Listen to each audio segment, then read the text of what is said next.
It's Christmas Eve, ideally, unless something's gone extremely wrong. It's probably Christmas Eve, that's fine, we'll just assume that and carry on. This is the Single Malt Review. If you tuned in now, you've done it completely the wrong way. Go back to episode 1, what are you doing? Good grief. Otherwise, welcome back. We are going to try our very last whiskey. Actually, it's not going to be our very last whiskey. Dave's got a surprise at brewing for Christmas Day, but you'll just have to, you'll get to unwrap that present later on.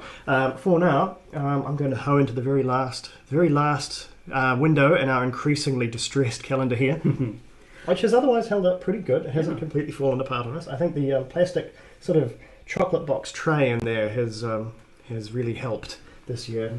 The 24th and final offering from this Drinks by the Dram Advent Calendar has been a gift that is kept on giving. Our guesses have been mixed from right on to right off. We'll see if we've got something grand for the finale. So far it's all been whiskey from the UK, Ireland, continental Europe, and the USA. A few trends emerging there. I'll bet was one to go and look at the distribution agreements that Drinks by the Dram has with various. Well, there's also the World Whiskey Blend, which includes samples of Taiwanese and Indian and possibly Japanese as well. Technically tasted a few more whiskies, but in terms of flat out labels, we've only seen not a limited range, but it's been fairly consistently, the big boys in terms of distilling. Right, so is this a big boy or is this a little man? We will find out. It's pretty middle of the road colour-wise, isn't it? I like the nose, that's just malt whiskey, isn't it? It's like malt whiskey with a backbone of honey. That's sweet. There's some lemon. There's citrus. I'm getting more orange citrus off this one. Orange zest. I had a bit of a Glenmorangie flash, but no, there's a buttery quality to this one too. But usually they say something pretty spectacular for the last day. Yeah, that's what you hope. That's what you hope. That's what we deserve. It smells kind of strong too. Oh, yeah. Oh, what is that? Okay, I'm confident I've had this before, but I am not confident that I would be able to guess it or pin it down on my own. I've had a lot of AIDS memoir. I'm still thinking a little bit more. Still thinking a bit Glenmorangie-ish. Yeah. Okay. This is strong. This is potentially cask strength. Wow.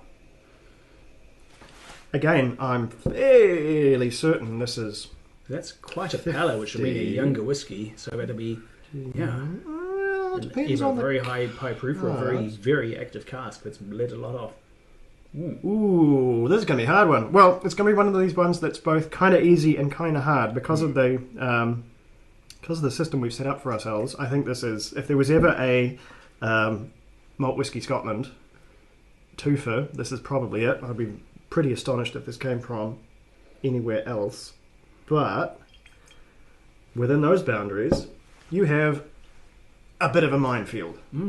Let's see if this responds to water. I don't think it's going to. No, I don't think so. So I'd say we're chill filtered here. The water hasn't wildly transformed the flavour for me. It's cut through some of the intensity, and I'm just doing lots of apples, pastry.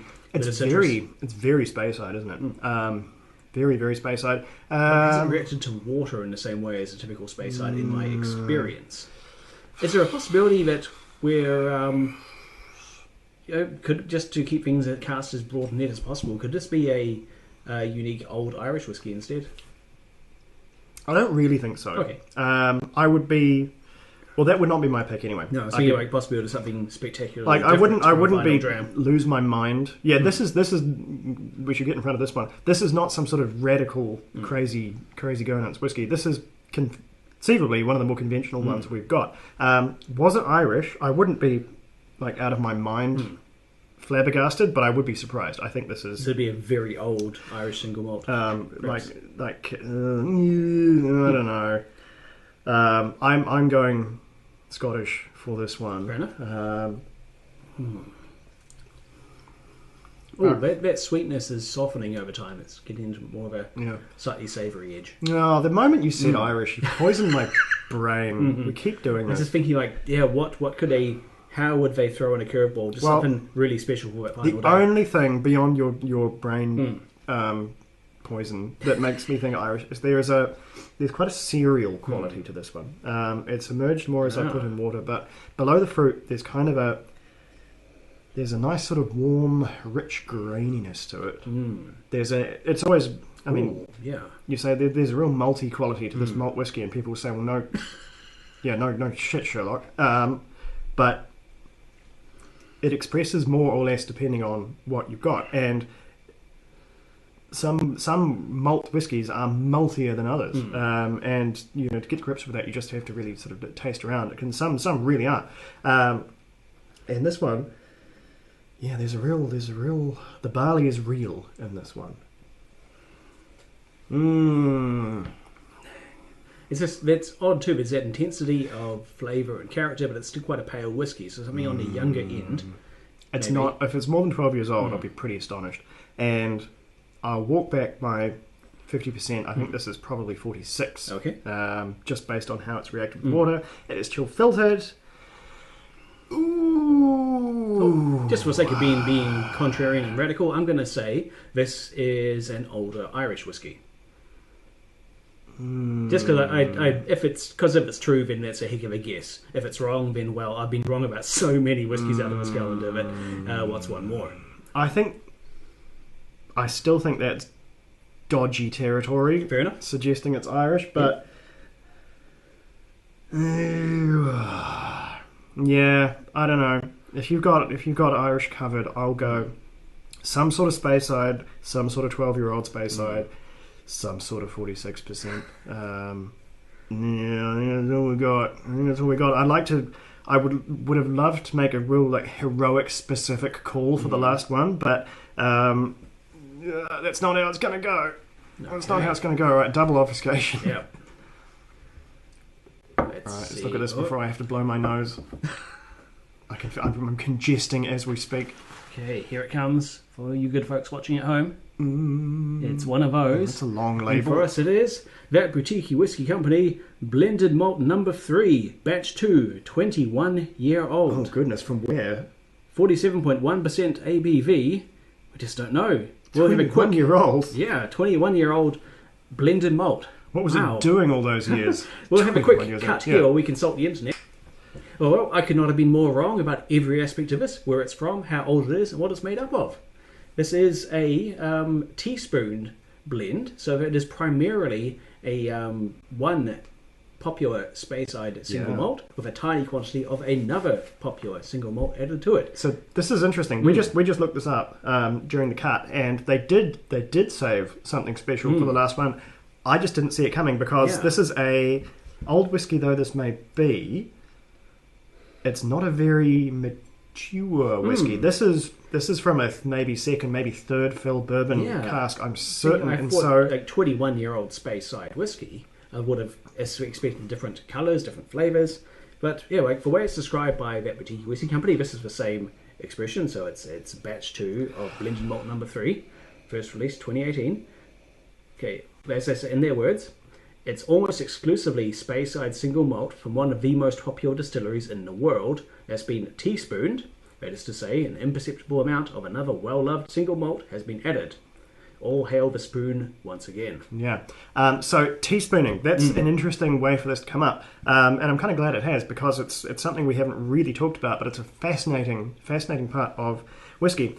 When you have independent bottles, and they want to bottle something, some distillery that has a very valuable brand, or a very tight-assed, a board of brand control, or whatever you want to call it.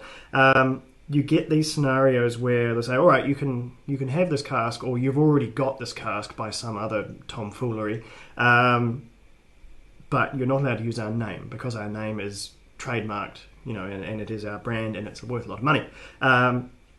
And there are some distilleries which are famous for this. Glenmorangie is one. Glenfarclas is possibly the most famous. That's how, probably, what do they call it? Probably the best whiskey in the world, or something. That was many years ago now. That was a Douglas Lang concern. But one of these distilleries is Glenfiddich. And I think we've got was I to make a call, a Glenfiddich here. Yeah, that does explain the comparative lack of sherry cask, which you would expect from a Glenfarclas, another popular choice for a mystery Speyside. I think this single malt. is, and if you have a counter pick, please let me know in the comments. I think this is a second or maybe even third fill Glenfiddich. It's been teaspooned with something else from, and because it doesn't matter what it's been teaspooned with. It may have just been it could have been teaspooned with Speysides. Goat's piss. It wouldn't matter because so little of it goes in that all it does it legally distinct is make it legally a blended malt, not a single malt. Yeah. So that's fascinating. There are little code words for some of the distilleries where you have to teaspoon in order to get it out the door, and I can't remember any of them. I thought I could recall the one for Glenmorangie because I've encountered it kind of recently. And this one, I'm not going to stake anything on it, but pretty goddamn sure this is a bit of the old Glenfiddich. Just has all the hallmarks. And in terms of 21-year-old whiskey, it's pretty slight, you'd have to say. An impressive age, I don't know if it's an impressive dram necessarily. It's a little staid. Yeah. I think this could be, if this had been introduced to me as 12-year-old Glenfiddich, I don't know if I'd be necessarily batting an eyebrow. It's an impressive string for over 47. Yeah, I mean, it's cask strength, I'd say. But,